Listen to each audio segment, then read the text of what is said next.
You ask Tiger to solve. This deals with linear equations with one unknown. The final result is q equals 18. Let's solve it step by step. Simplify the expression. Expand the parentheses. Simplify the arithmetic.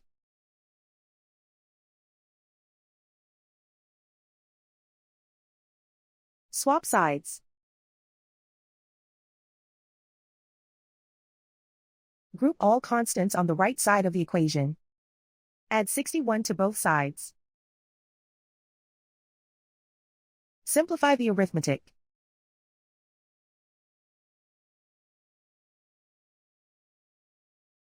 Isolate the q. Divide both sides by 4. Simplify the fraction. Find the greatest common factor of the numerator and denominator. Factor out and cancel the greatest common factor. And so the final result is q equals 18.